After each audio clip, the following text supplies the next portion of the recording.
கண்ணியத்திற்குரிய தொப்புள்குடி உறவுகளே, உங்கள் மீது அந்த ஏக இறைவனின் சாந்தியும் சமாதானமும் நின்று நிலவட்டுமாக. அன்பார்ந்த அன்னைகளே, தம்பிகளே, சகோதர சகோதரிகளே, இந்த அற்புதமான காலை வேளையில பல வேலைகளுக்கு மத்தியில் ஒவ்வொருவரும் ஒவ்வொரு விதமான வேலைகளுக்கு நாம் சென்று கொண்டிருக்கிறோம். ஒவ்வொருத்தரும் ஒவ்வொரு இலக்கை நோக்கி ஓடிக்கிட்டு இருக்கிறோம். வாழ்க்கையில இந்த பஸ்ல இருக்கிற எல்லா சீட்டுல உட்கார்ந்து இருக்க ஒருத்தருக்கும் ஒரு திசையை நோக்கி போறோம், வெவ்வேறு திசையை நோக்கி போறோம். இப்படி போகக்கூடிய நாம் இன்றைக்கு அமைதியின் தொட்டில் பூங்காவாக இருக்கக்கூடிய இந்த தமிழகத்துல அண்ணன் தம்பிகளாக வாழ்ந்து கொண்டிருக்கக்கூடிய நாம், அதாவது நாம் எப்படி வாழ்றோம், பாயா இருந்தாலும் சரி, மற்ற மக்களாக இருந்தாலும் சரி, எல்லாரும் இன்னைக்கு எப்படி வாழ்றோம், ஒரு அண்ணன் தம்பியை போல வாழ்ந்துகிட்டு இருக்கோம். அப்படி வாழக்கூடிய நேரத்துல ஒருவர் இன்னொருவரை பற்றி புரிந்து கொள்வதற்காக, ஒரு புரிந்துணர்வுக்காக இந்த ஏற்பாட்டை நாங்கள் செய்திருக்கோம்.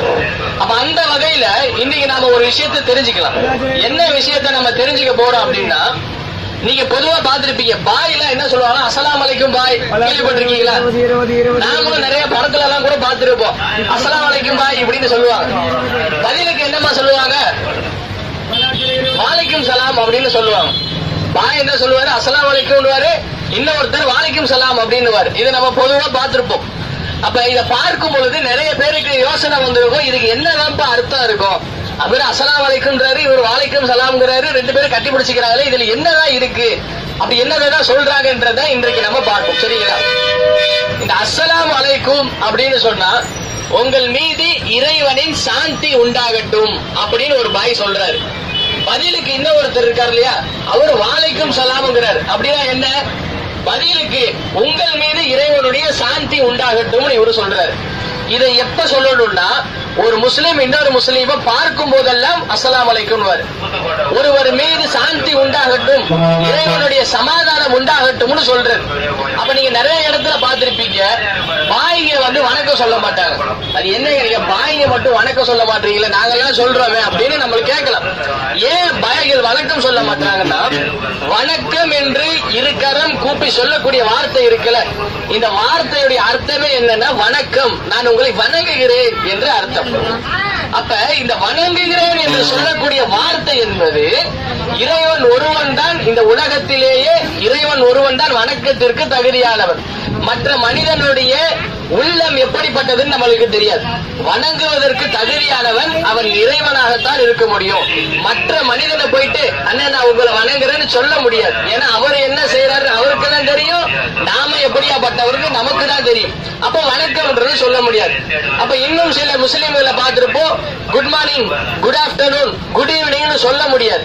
ஏன் அப்படி சொல்ல முடியாதுன்னா, இது யாருமே பொதுவா எல்லா இடத்துலயும் சொல்ல முடியாது. குட் மார்னிங் அப்படின்னா என்னன்னா நல்ல காலை என்று அர்த்தம். குட் ஆஃப்டர்நூன் என்ன, நல்ல மதியானம்னு அர்த்தம். இது எல்லா இடத்துலயும் சொல்ல முடியுமா? சொல்ல முடியாது. இப்ப ஒருத்தர் தவறிட்டாருன்னு வைங்களேன், தவறிட்டாருன்னா அவர் வீட்டுக்கு நம்ம போவோம், போயிட்டு அமைதியா நிப்போம். அவங்க வீட்டுக்கு போகும் பொழுது நல்ல காலை, குட் மார்னிங் சொல்ல முடியுமா? எல்லாரும் சோகத்துல இருப்பாங்க. அவங்களே அவங்களுடைய அப்பாவையோ மகனையோ புருஷனையோ இழந்துட்டு சோகத்துல இருப்பாங்க. அவங்க வீட்டுல போயிட்டு நல்ல காலை, அவங்க பதிலுக்கு ஓ ரொம்ப நல்ல காலை அப்படி சொல்ல முடியுமா? முடியாது. அப்ப இந்த அஸ்ஸலாமு அலைக்கும்னு சொல்றாங்கல்ல, இதை எல்லா இடத்திலும் சொல்லலாம். ஒரு ரொம்ப மகிழ்ச்சியா இருக்காரு, அஸ்ஸலாமு அலைக்கும் பாய் அப்படின்னா உங்கள் மீது சாந்தி உண்டாகட்டும், அவர் பதிலுக்கு வலைக்கும் சலாம். ரொம்ப கவலையில இருக்காரு, ஒரு இழப்புல இருக்காரு, அவர்கிட்ட போய் அஸ்ஸலாமு அலைக்கும்னா அவர் பதிலுக்கு வலைக்கும் சலாம். ஏன்? சாந்தி உண்டாகட்டும். அவன் சோகமாக இருந்தாலும் சரி, சந்தோஷமாக இருந்தாலும் சரி, கவலையாக இருந்தாலும் சரி, இழப்பில் இருந்தாலும் சரி, உன் மீது சாந்தி உண்டாகட்டும். சாந்தி அப்ப எனக்கும் உண்டாகட்டும், உனக்கும் உண்டாகட்டும்.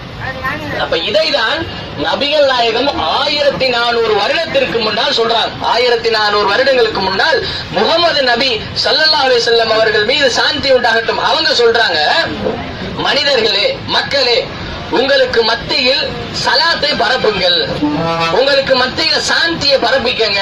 அஸ்ஸலாமு அலைக்கும்ன்றோம்ல, அதை நீங்க பரப்புங்கப்பா. ஏன் தெரியுமா? அது உங்களுக்கு மத்தியில் இணக்கத்தை உண்டுபடுத்தும். இந்த இஸ்லாமிய மார்க்கமே எனக்கும் இவருக்கும் சண்டை, நான் இவரு கூட பேசுறதே கிடையாது, பல வருஷம் ஆயிடுச்சுன்னு வைங்களேன். அப்படி ஒரு நேரத்துல பல வருஷமான பிறகும் அவர் இடத்துல போய் நான் அவர் பதில் சொல்லணும். பல வருஷம் ஆயிடுச்சு, பேசுறதே கிடையாது. ஆனா நான் சலாம் சொன்னா அவர் பதில் சொல்லணும். இது நபிகள் நாயகம் சொல்லி கொடுத்த ஒரு பண்பு. அப்படி சொல்லலன்னு சொன்னா அவருக்கு மேல குற்றமாயிடும். அப்ப அப்படிப்பட்ட ஒரு மிகப்பெரிய வார்த்தை தான், ஒரு மிகப்பெரிய அர்த்தம் கொண்ட வார்த்தை தான் இந்த அஸ்ஸலாமு அலைக்கும்ன்றது. அப்ப இன்னைக்கு நாம ஒரு விஷயத்தை தெரிஞ்சுக்கிட்டோம். என்ன விஷயம்? அஸ்ஸலாமு அலைக்கும்னு பாய்கள் சொல்றாங்கன்னா உங்கள் மீது சாந்தி உண்டாகட்டும்னு அவர் சொல்றாரு, பதிலுக்கு இவர் என்ன சொல்றாரு? வலைக்கும் சலாம், அதே சாந்தி உங்கள் மீது உண்டாகட்டும் என்று. அப்ப இந்த இஸ்லாமிய மார்க்கத்துல பல லட்சோப லட்ச விஷயங்கள் இருந்தாலும் அதிலிருந்து ஒரு துளியை நாம் இன்னைக்கு கேட்டோம். அப்ப இனிமேல் யாராச்சும் ஒரு பாய் வந்து அவரே சலாம் அலைக்கும்னாலும் பதிலுக்கு என்ன சொல்லுவோம்? வலைக்கும் சலாம். ஏன்னா தப்பான வார்த்தை கிடையாது. அவர் சாந்தி உண்டாகட்டும்ன்றாரு, பதிலுக்கு நாம உங்கள் மீது சாந்தி உண்டாகட்டும். அப்ப எவ்வளவு அழகான ஒரு வார்த்தை பாத்தீங்களா? இப்படிப்பட்ட வார்த்தைகள் பல விஷயங்கள் இன்றைக்கு இந்த இஸ்லாமிய மதம் என்று யாரும் சொல்ல மாட்டார்கள். இஸ்லாமிய மதம் என்று யாரும் சொல்ல மாட்டார்கள். இஸ்லாமிய மார்க்கம். இந்த மார்க்கம் என்பது ஒரு வழியை காட்டக்கூடியது. to show a way for our destination. நம் செல்லக்கூடிய இடத்திற்கு காட்டக்கூடிய ஒரு மார்க்கம், ஒரு வழிதான் இந்த இஸ்லாமிய மார்க்கம். மிகவும் அமைதியையும் சாந்தியையும் பெயரிலேயே மக்களுக்கு சொல்லக்கூடிய ஒரு மார்க்கம் தான். அப்ப இதை பற்றி உங்களுக்கு இன்னும் சந்தேகங்கள் ஏதாச்சும் இருக்கலாம். அப்படி இருந்தது, ஏன் இந்த மாதிரி பாய் வீட்டுல வந்து சந்தோஷம்னாலே என்ன சாப்பிடுவாங்க, ஏன் பிரியாணி செய்றீங்க அப்படின்ற மாதிரி டவுட் இருந்தாலும் சரி, இன்னும் பிற என்ன சந்தேகம் இருந்தாலும் உங்க கையில நோட்டீஸ் கொடுத்திருப்பாங்க, அதுல நம்பர் இருக்கும், அதுக்கு கால் பண்ணி சகோதரரே இந்த மாதிரி எனக்கு ஒரு சந்தேகம் இருக்கு, இதுக்கு என்ன தீர்வு, இந்த மாதிரி இருக்கு, இப்படி நீங்க சொல்ற என்ன சந்தேகம் இருந்தாலும் நீங்கள் அதுல இருக்கக்கூடிய அந்த நம்பரை அழைத்து கேட்கலாம். எல்லா புகழும் இறைவனுக்கு. இவ்வளவு நேரம் அமைதியாக தயவு கூர்ந்து கேட்ட என் தொப்புள் கொடி உறவுகளுக்கும் அக்கா தங்கைகளுக்கும்